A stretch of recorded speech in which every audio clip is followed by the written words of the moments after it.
오늘 본문의 앞부분인 25절에서 30절에서는 예수님께서 하나님의 자녀들이 일반 사람들은 물론이고 염려하는 이유가 무엇인지를 알려주셨습니다. 그 이유가 무엇입니까? 한마디로 말해서 그 이유는 자기 자신에 관한 무지와 하나님에 관한 이론적이 아닌 실제적인 무지 때문입니다. 나 자신에 관해서는 자기 가치가 얼마나 귀한지를 모르고 또 자기 능력의 한계를 모르기에 염려합니다. 그리고 하나님에 관해서는 하나님과 나의 관계, 즉 하나님이 나의 아버지이심을 모르고 또 하나님의 능력을 모르기에 염려하게 됩니다. 이렇게 두 종류의 실제적인 무지, 나에 대한 무지하고 하나님에 대한 무지하기 때문에 우리는 하나님의 자녀들인데도 염려하며 살고 있습니다. 그 당시 예수님 제자들도 우리처럼 염려하였습니다. 그래서 예수님께서는 그들을 가리켜 뭐라고 말씀하셨습니까? 믿음이 적은 자들아, 이렇게 지적하셨습니다. 그리고 이어서 예수님께서 32절에서는 염려하지 말아야 될 이유 두 가지를 더 말씀합니다. 그것이 무엇입니까? 하나는 하나님의 자녀가 염려하지 않아야 되는 이유는 염려는 이방인들이 하는 것이라는 사실입니다. 그러니까 염려는 하나님의 자녀들과는 무관해야 된다는 거죠. 또 하나는 하나님의 자녀가 염려하지 않아야 될 이유로서 하늘에 계신 아버지는 자기 자녀들에게 세상 살아가는데 필요한 것들을 다 아시기 때문이라는 것. 알고만 계시는 것이 아니고 공급해 주시죠.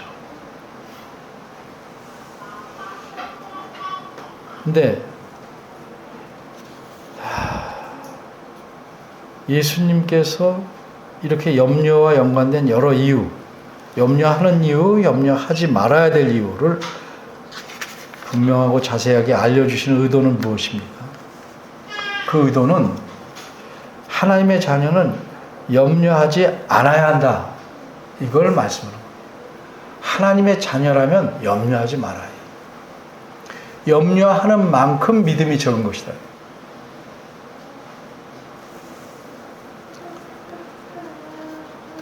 그런데도 하나님의 자녀인 우리뿐만 아니고 하나님의 자녀라고 생각되는 주변의 수많은 그리스도인이 계속 염려하면서 사는 이유는 뭘까? 여러분 생각해 보셨습니까? 여러분은 어떻게 생각하십니까? 제 생각에는 둘 중에 하나일 것 같아요. 하나는 내가 먹고 살아간 일에 하나님을 온전하게 믿지는 못하겠다고 생각하는 겁니다. 내가 조금 부족할 때 구해서 도움을 줄 수도 있지만 내 삶을 온전히 내맡길 만큼 그렇진 않다. 근데 그게 하나님의 문제일까요? 내 문제일까요? 그러니까 온전히 믿지 못하는 것이 하나의 이유겠고요. 또 하나는 그렇게 실제로 생각은 안 하겠지만 논리적으로 볼 때는 그런 생각이 깔려 있는 겁니다.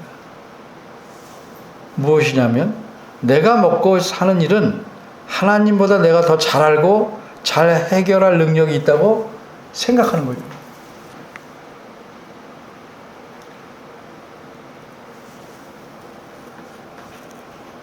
하나님한테 의지하지 않겠다. 나는 내 힘으로 살겠다. 이거 아닙니까? 그런데 이런 이유들이 하나님을 아버지라고 믿는다는 자녀에게 합당한 이유가 될까? 적어도 예수님이 보시기엔 아니라는 겁니다. 그런데도 계속 염려하는 까닭은 무엇일까요? 마약 중독된 사람처럼 염려에 중독이 되어 있기 때문입니다. 그러면 이 염려 중독증에서 어떻게 벗어날 수 있을까? 우리가 상식적으로 생각해 볼 때 마약 중독에서 벗어나려면 어떻게 하는 게 옳을까요? 계속 마약을 하면서 조금씩 줄여가는 것이 옳겠습니까? 상식적으로 볼 때 아닐 것 같아요. 마약은 과학적인 이유나 치료 방법을 제가 모르지만 제 생각으로는 마약은 딱 끊어야 됩니다. 비록 금단 현상이 올지라도 단칼에 끊어내야 합니다. 그리고 금단 현상은 견뎌내야죠. 염려도 그렇습니다. 차츰차츰 줄여가야 끊을 수 있는 것이 아니고 단번에 끊어야 합니다. 그래도 염려가 떠오릅니다. 그때 어떻게 해요? 아, 염려하지 말랬지. 딱 끊어야 됩니다. 근데 그 염려를 키웁니다. 중독이 되기 때문에 계속 떠오릅니다. 끊어내도 또 떠오르고 끊어내도 또 떠오르고 그럴 때마다 끊어내야 됩니다.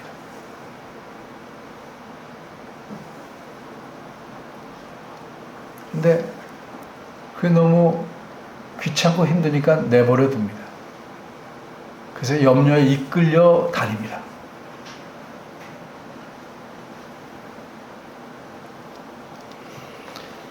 그런데 하나님께서는 사람이 어떤지를 너무 잘 아시잖아요. 염려가 계속 떠오를 수 있다. 그걸 다 아시고 해결책을 이미 알려주셨어요. 사도 바울을 통해 알려주셨어요. 우리가 잘 아는 말씀입니다. 빌립보서 4장 6절 7절입니다. 아마 많은 분들이 외울 겁니다. 아무것도 염려하지 말고 모든 일에 기도와 간구로 너희 구할 것을 감사함으로 하나님께 아뢰라. 그리하면 모든 지각에 뛰어난 하나님의 평강이 그리스도 예수 안에서 너희 마음과 생각을 지키시리라. 이 말씀을 간단히 정리하면 무엇이겠습니까? 첫째, 아무것도 염려하지 말아라. 둘째는 필요한 것은 감사함으로 말씀드려라. 이제껏 필요한 것 채워주신 것에 대해서 감사해야 되고 앞으로도 그리해 주실 것을 믿기에 감사하는 겁니다.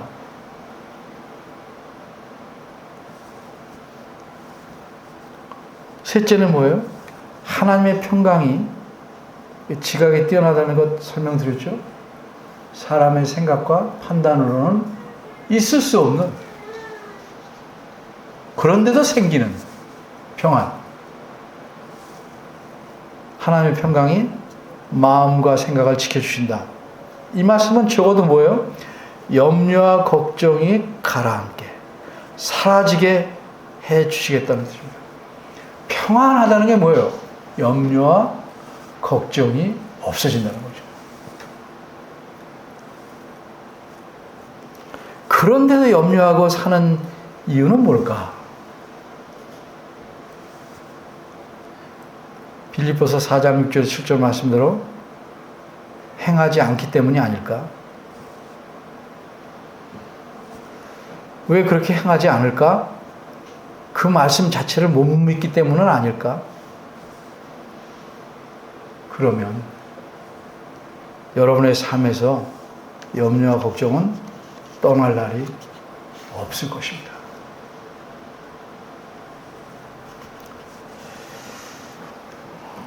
본문과 본문 앞부분에서 먹고 살기 위해서 염려하지 말아야 한다. 있으면 계속 강조하십니다.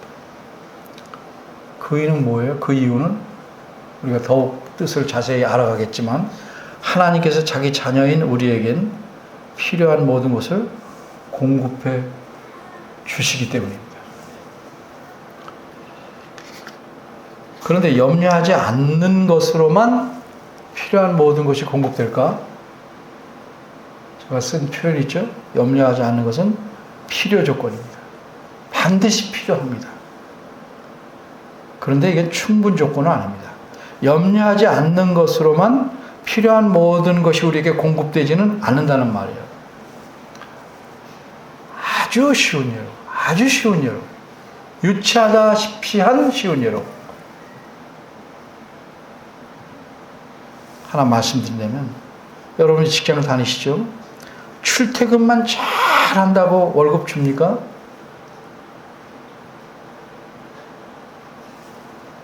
회사 가서는 맡겨진 일 하나지 않고 출퇴근만 정확하게 잘해요.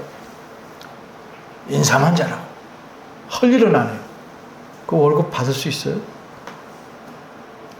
왜 이런 얘기를 하냐면, 하나님의 자녀로 우리가 이 세상 살아갈 때도 하나님께서 우리에게 맡기신 일이 있어요. 맡긴 일을 해야죠. 염려만 안 하는 것으로 안 되고 맡긴 일을 해야 된다는 거죠. 이 맡긴 일을 하는 것, 이게 충분 조건입니다. 그 맡긴 일, 충분 조건이 되는 게 뭐냐? 두 가지예요. 그것 하라고 예수님께서 명령하십니다.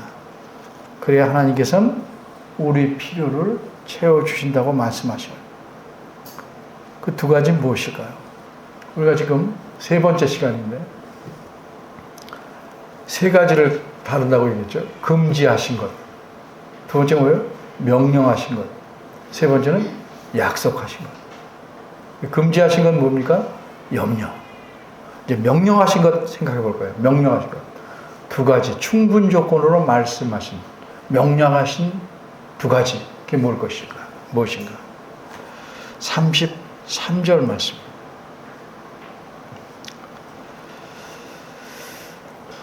이 말씀에서, 우리말 성경에서는 앞 내용과 연결되는 낱말을 생략했어요.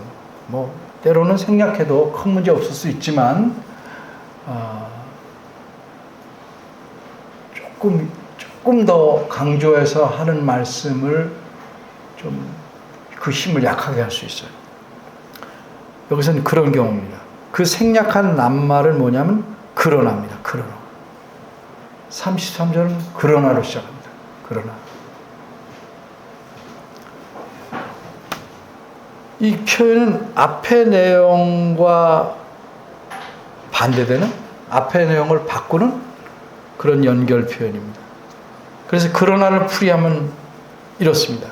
이방인들은 무엇을 먹을까, 무엇을 마실까, 무엇을 입을까 걱정하면서 그것들을 자신들의 힘으로 얻어내려고 막 추구하며 살아간다. 그러나 너희는 하나님의 자녀이니까 그렇게 이방인들처럼 걱정하면서 그런 것을 추구하며 살지 말아라 하는 뜻으로 말씀하는 거예요. 이방인과 달라야 된다는 거죠.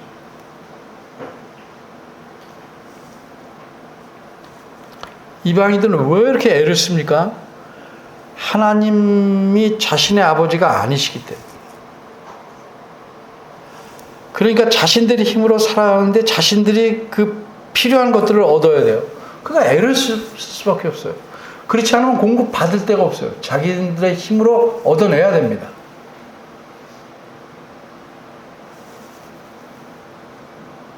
그런데 삶에 필요한 것들을 얻는 일이 그렇게 쉬워요? 호락호락하지 않지요. 그러니까 이방인들은 걱정하면서 애쓸 수밖에 없어요. 근데 이방인이 아닌 우리들이 왜 그들의 삶의 방식을 쫓아가냐는 거죠.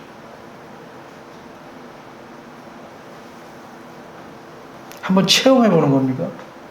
그럼 잠시 하고 끝나야 되지 않겠습니까? 평생을 체험하시려고 하시는가 이 말이죠. 하나님의 자녀는 필요한 것들을 아버지신 하나님께서 다 아시기 때문에 공급해 주신다는 말씀입니다. 그래서 하나님의 자녀는 염려 걱정할 필요가 없어요.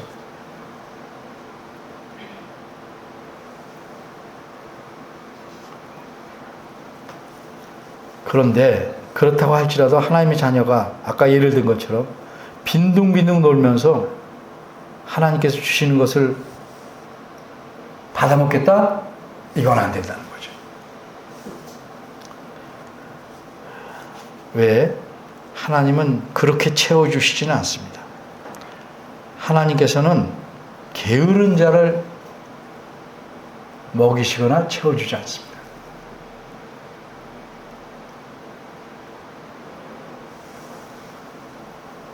기도가 모든 걸 이룬다? 맞는 얘기예요. 틀린 얘기예요. 그런데 조건이 있어요.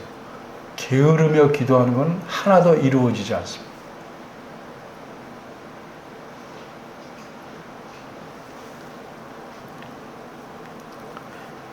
게으른 자는 먹이시지 않는다 하는 사실을 사도 바울을 통해서 이렇게 말씀하셨어요. 누구든지 일하기 싫어하거든 먹지 말라가 아니고 먹지도 말게 하라.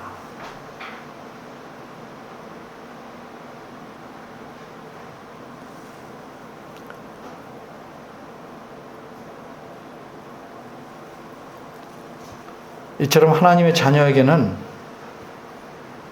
걱정하며 먹고 사는 것을 추구하는 대신에 걱정을 안 하고 걱정은 내려놓고 추구해야 될 게 있어요.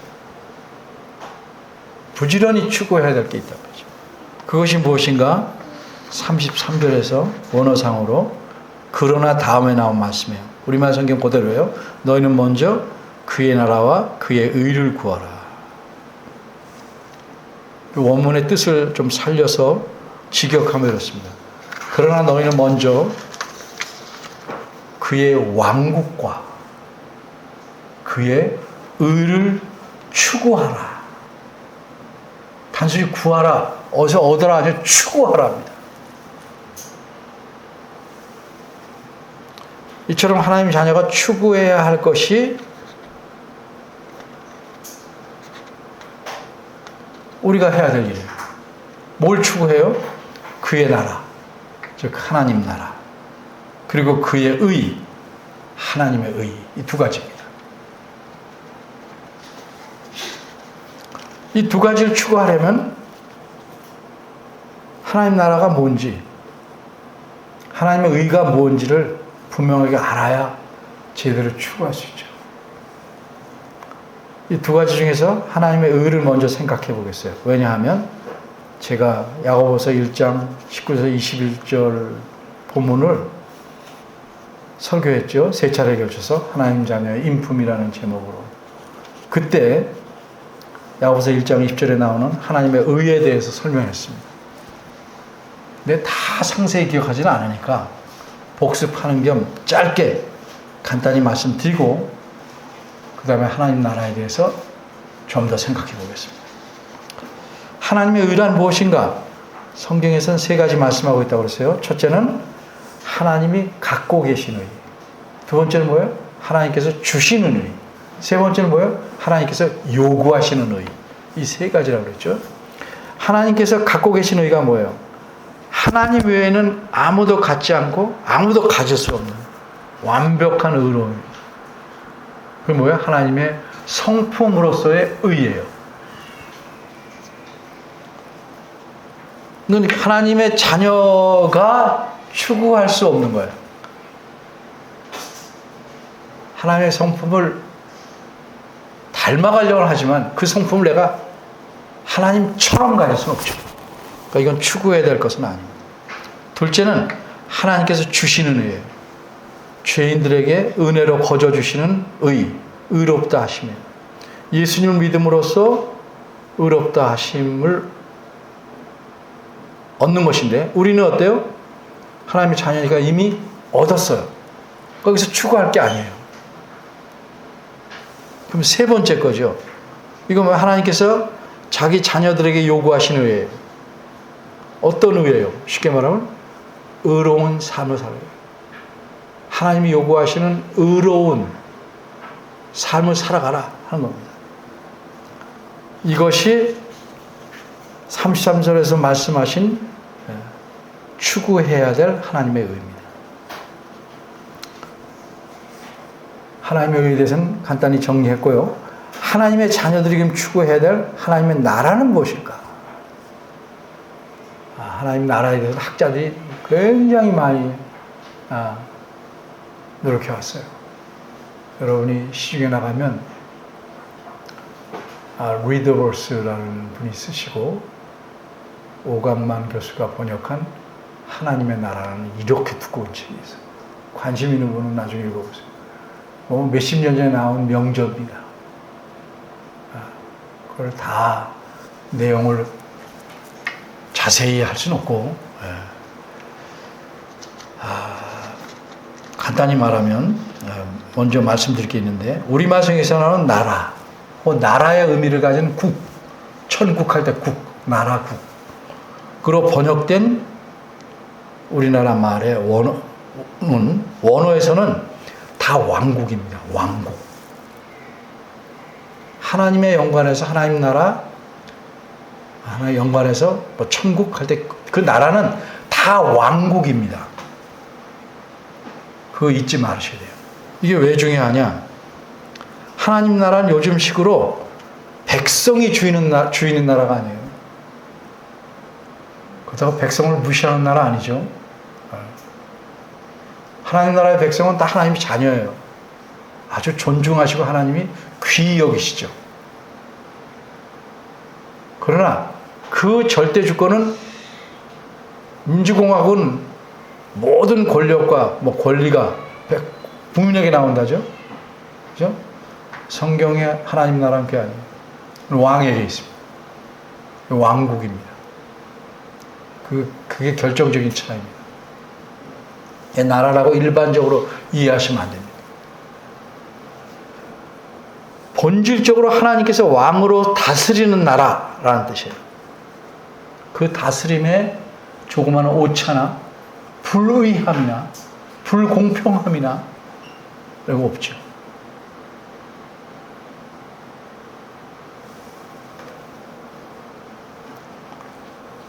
그리고 또 생각할 거는 하나님 나라라는 이 개념, 이 생각은 예수께서 사용하셨죠. 그러니까 어떤 의도로 사용하셨냐 하려면 예수님의 의도에 따라 생각해야 돼요. 예수님의 하나님의 나라, 하나님의 왕국을 말씀할 때 어떤 왕국을 말하는가?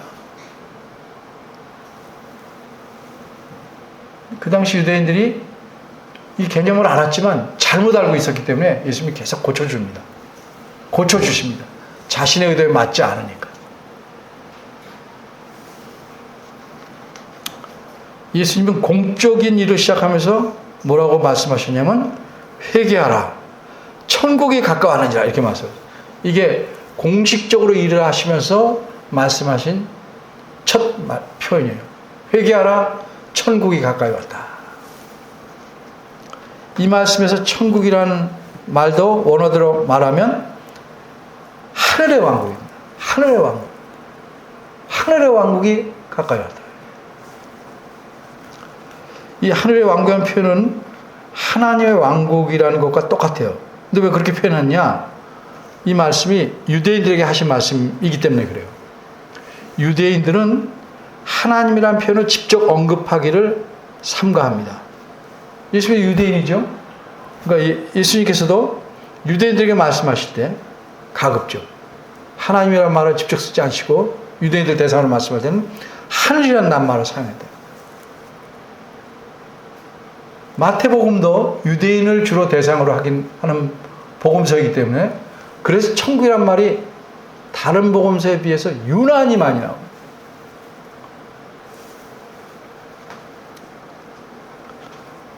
이렇게 원어에서는 하늘의 왕국이라는 표현을 우리말에서는 한자어로 천국 이렇게 해서 그러니까 천국은 뭐라고요? 죽어서 가는 나라로 생각하게 되는데 그걸 더 줄여서 뭐라고 그랬죠? 천당 또 그랬대요. 천당. 그러니까 더 좁혔어요. 천당은 뭐 집당자잖아요. 하늘에 있는 집, 내가 갈 집. 굉장히 개인주의적이죠. 천국, 천당으로 줄임으로써 왕이 다스리는 개념이 없어지거나 굉장히 희박해졌어요.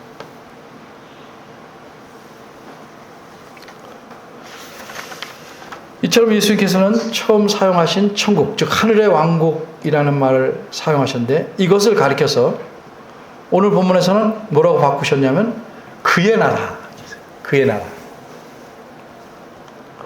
이미 예수님께서는 어떻게 기도해야 되는지 가르쳐주는 주기도문에서 이렇게 기도하라고 말씀하셨죠. 나라의 임하옵시며. 여기서 나라라는 말 역시 원어로는 왕국인데 우리말에 빠졌는데 당신의 왕국이에요. 당신의 왕국이 임하기를.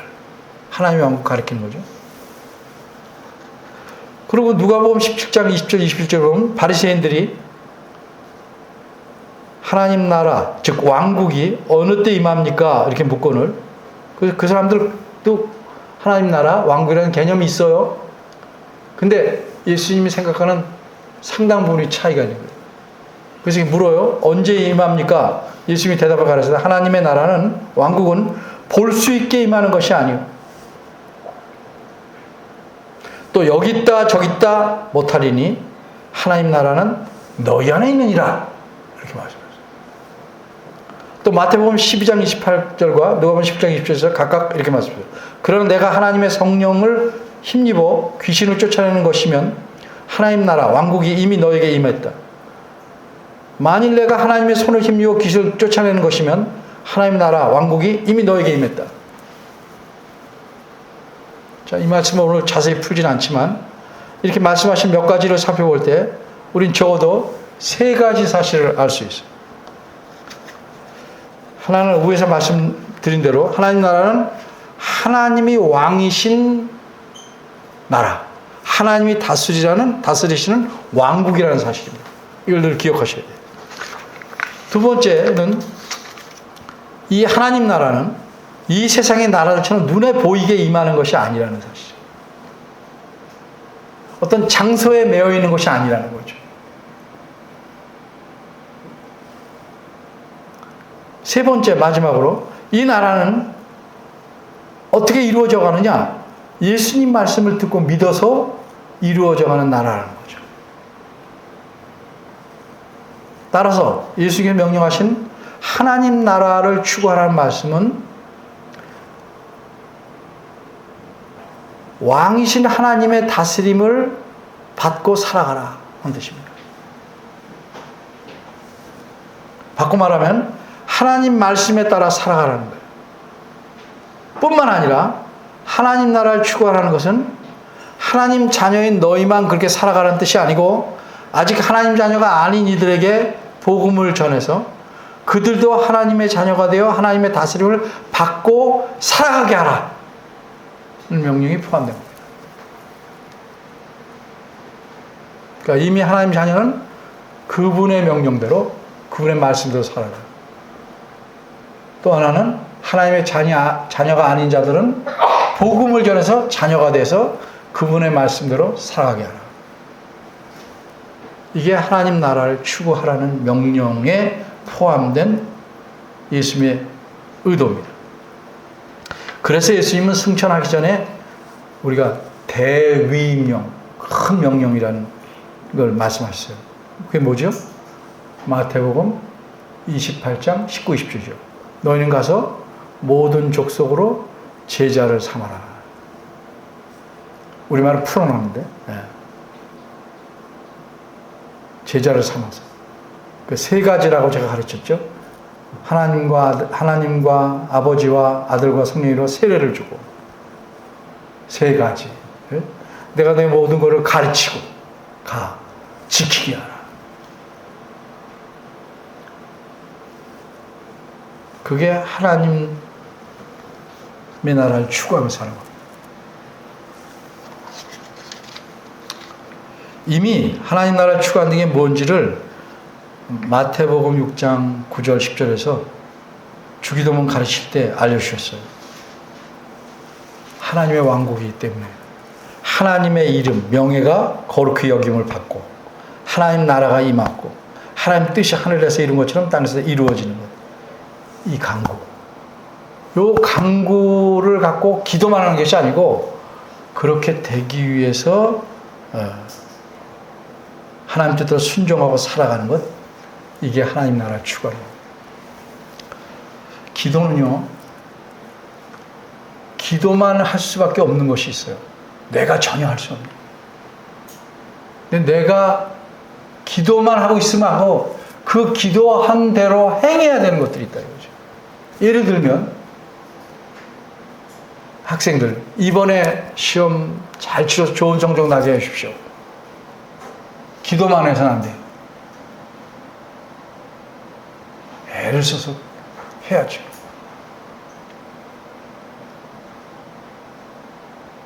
근데 기도를 했는데 내가 이번에 공부 안 했는데 좋은 성적이 나왔어. 왜 그랬을 것 같아요? 오해를 없애기 위해서 제가 설명하는 거예요. 그 전에 자기가 어쨌든 공부해 놓은 게 남아있던 거예요. 이번에는 그걸 안 했더라죠. 근데 그 아는 게 나온 거죠. 판판히 놀면서 기도를 계속 한다고 하나님 들어주실까? 하나님을 우롱하지 마세요. 그건 부모를 우롱하는 것보다 더 심각한 모독입니다.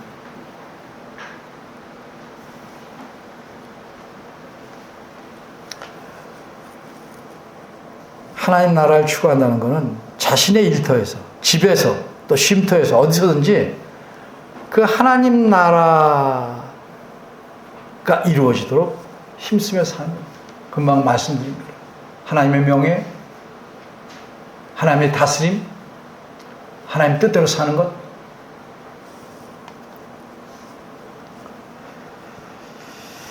그리고 하나님 나라에 속해서 하나님 다스림 받는 자들의 특성이 뭐예요? 하나님의 요구하시는 의로운 삶을 사는 거예요. 그래서 두 개는 연관이 되어 있죠. 동전의 양면과 같은 겁니다. 무슨 일을 하든지 평생 해야 될 일이 이거예요.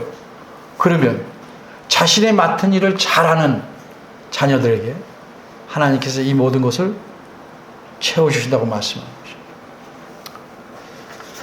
하나님의 의에 대해서 조금 더 설명하면, 하나님의 의를 추구한다는 건 하나님의 옳다고 생각하시는 것, 공의롭다고 판단하시는 것 계속해서 추구해가는 것입니다. 그리고 우리가 살아가는 방법입니다. 이방인이나 그리스도인이나 똑같은 직장에서 같은 일을 할 수 있죠. 근데 이방인들은 자기들 수고로 월급을 받아먹고 사는 것을 생각하고 열심히 다닙니다. 근데 왜 우리는 이방인 이상으로 열심히 해야 돼요? 월급 때문에 먹고 사는 게 아니고 하나님의 의와 그분의 나라를 확장하기 위해서 바르게 살고 하나님을 기쁘시게 하려고 일하는 겁니다. 태도가 다른 겁니다. 뭐 일터뿐이겠어요? 목회도 마찬가지예요. 모든 일이 마찬가지예요. 무엇을 위해서 하는가?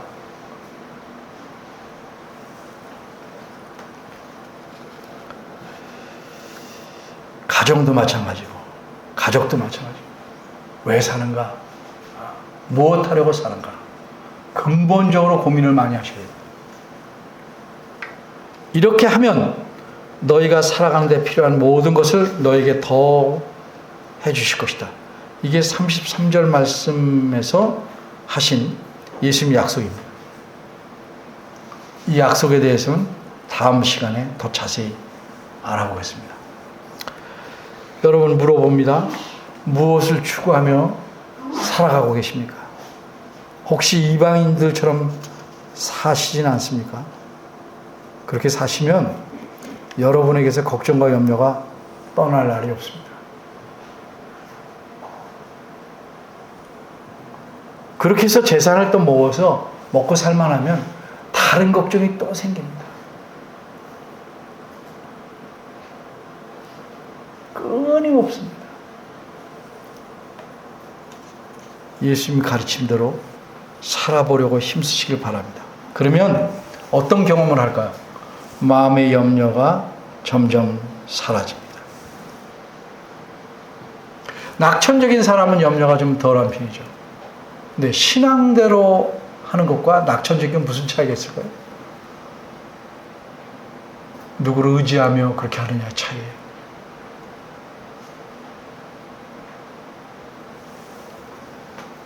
하나님께서는 우리 마음의 염려를 점점 사라지게 하시고 우리 삶에 필요한 것들을 참으로 신비롭게 채워주시는 경험을 우리로 하게 하실 겁니다.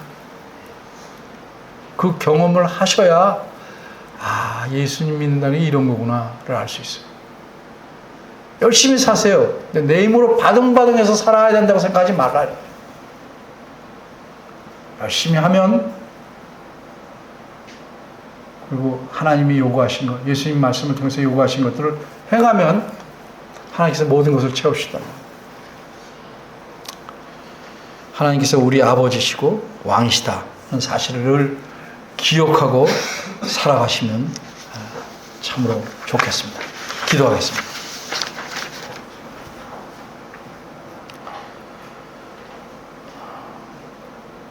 우리가 연약할지라도